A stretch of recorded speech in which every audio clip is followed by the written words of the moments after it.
The Student Academy addresses diversity and how embracing diversity in architecture and design will also help us change the society to the better and leave no one behind. This is why the students this week are working on the topic of a society built for everybody. Should be an integration part.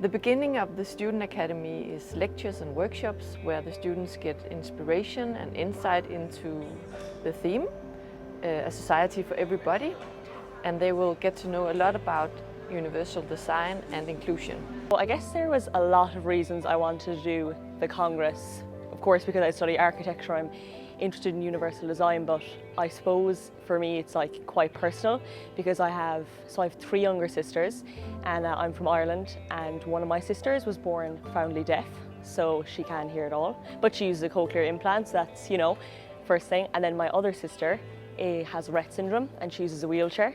I guess I just wanted to meet other like-minded people and people who are interested in the topic, and hopefully I can bring it forward to make it a better place for my family. I came here to learn about how to design for different persons, different bodies, different users, such that there is space for everyone to navigate through easily, and then people could move from one space to the other without any hindrances, everyone. And so I'm trusting that this workshop would give me more insight on how to design for different bodies, for different people, and for different purposes. Yes, thank you. So from my own experience, I noticed that people that doesn't fit the standards of the society start struggling a lot in our society, unfortunately. And being here in this workshop, which theme is the Leave No One Behind, it will help us as an architecture student to think differently and to learn how to work as an architect. How can we help and change the situation positively as an architect, and make a word designed for everyone, and to leave no one behind, as the theme is of the workshop. So in this activity, the idea is that the students, rather than mimicking stereotypes of disability, like pretending to be blind or pretending to be in a wheelchair, which often makes them just feel more fearful. In this, the idea that it becomes very playful. So we ask them to do things to change their bodies in ways that will really affect how they move through the built environment. For example, to pick up a lot of heavy things, or to walk very, very slowly. In these workshops, we're looking at how you might design in a non-visual way, so very much about how you might use descriptive language to design a space and an environment before you even start with visuals. So it really helps participants think about who's excluded from spaces and how human interaction, touch, sound, acoustics is actually really important, as well as visuals. So it's really about beginning to understand how you might read a space without using your eyesight, about using that part of your brain, and how you might understand to put sort of markers and textures and contrast and acoustics into the space in a very different way that actually works for everybody. Pointen med at have folk med, der rent faktisk har handicaps, er jo, at man får et lidt andet perspektiv på det. Nu har jeg jo været med til nogle af de her workshops, og det er jo meget klart, at rigtig mange af de her arkitekter er vant til at tænke meget konkret og meget løsningsorienteret, og det er meget praktisk. Og det er helt klart også en del af det, men mange af de her ting, som man går med, når man har et handicap, er jo ikke kun det praktiske. Der er også det sociale, og der er også sådan ikke alle de negative ting. Altså det bliver meget hurtigt problembaseret. The terrace is wooden, but you can see that this dog is on a terrace. See how to use these zigzags to maybe represent the. And the short action. So everyone had his own premises, and when we did the workshop, we found some problems how we can felt our afternoon and travel because the main goals is we have our own method.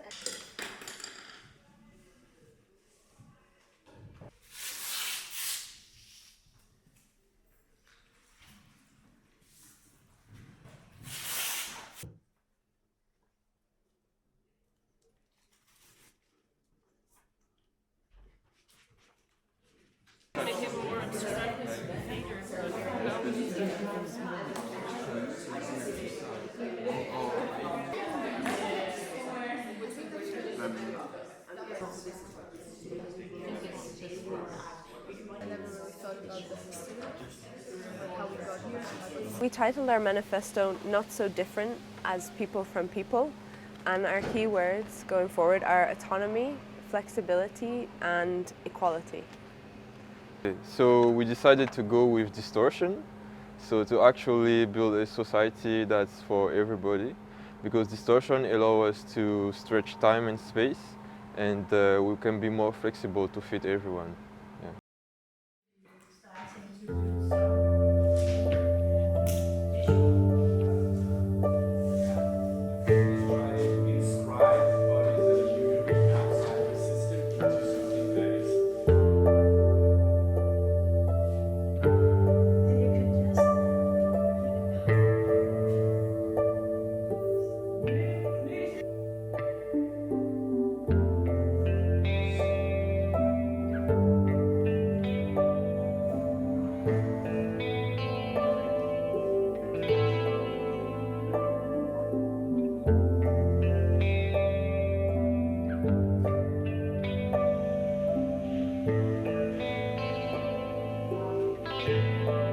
It's new to a lot of the students that they don't have to design a specific product. And it's really the challenge in this workshop that they have to come up with something that communicates feelings and sensations. And that is why we see this very new approach and a new way of communicating a very, very complex subject.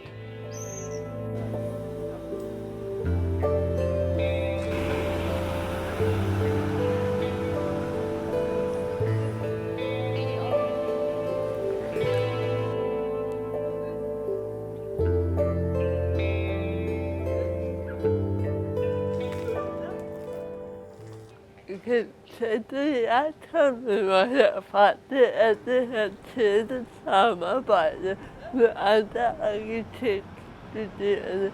Man får ligesom en helt anden indsigt i, hvordan de arbejder og tænker. Og det kan jeg bruge, når jeg er ude og holde oplæg om universelt design. Derudover til det også ret spændende at finde ud af, hvordan universelt design har forskellige definitioner i forskellige lande.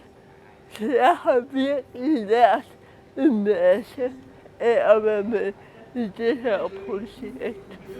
We want you to start designing something that responds to what research you did. So you may want to consider continuing your research just a little bit, or you may want to go straight to designing.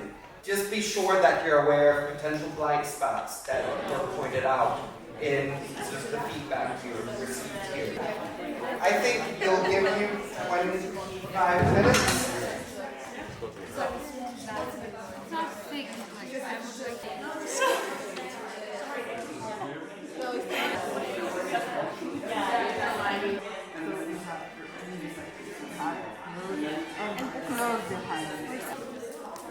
How did you feel? Oh, I'm pretty good. Yeah.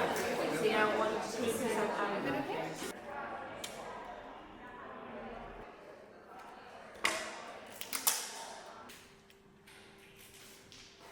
You can also like direct this from the other. Sit down there. Alright, minutes. Start now. So. You're doing great. Okay, how does it feel? You try to ignore it. So I want you to pause that.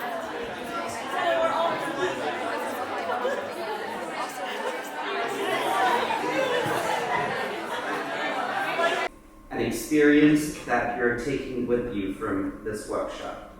Take a moment and think about what you're taking with you.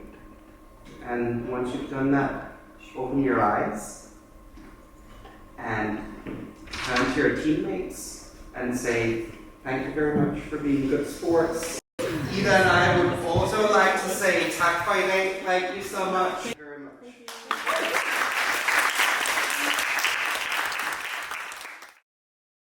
I think getting kind of the different knowledge from people who experience it personally, but also with their work, it's like I can try and combine it with, you know, something that's personal for me, and then also something I can apply to my practice, hopefully, so I can have a more sympathetic ear, but also be able to actually use the principles to hopefully design better, make better decisions for everyone, because I obviously know how it feels to have someone who feels left out, so you don't want anyone else to ever feel like that.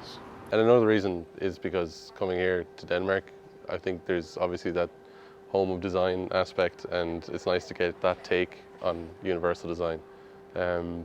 Maybe my education before on it was just very much about accessibility and about adding ramps to everything, and I kind of felt like there has to be more to that. It can't just be something kind of tacked on, right? So yeah, I guess I've already got a taste of that, and feels like it's worthwhile already. So yeah, let's see what happens. Like as simple as well, and then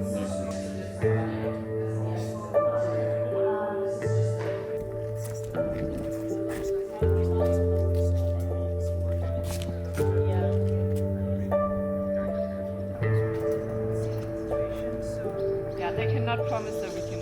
Yeah. Maybe what is the exact challenge? Yeah, it's that this is they don't know what. Yeah, we're trying to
It's important that there's not us and a them, but we design for everyone. Everybody is included, everyone is welcome. The Student Academy students transformed the learning and inspiration from the lectures, workshops and group work into 6 interactive installations. Translations, Human Race, One System Fits All, Intolerant Interior, Hair Vision and Everybody.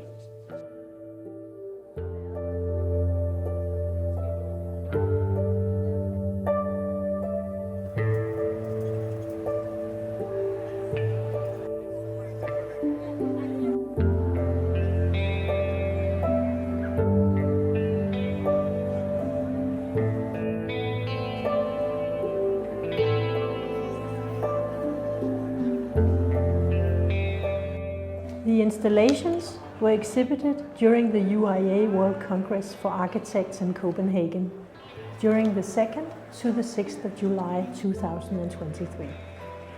The purpose of the students' exhibition was to practice the artistic approach methodology to initiate a dialogue with the Congress participants about the importance of leaving no one behind as an architect and designer, and consider how they might contribute to realizing a society built for everybody.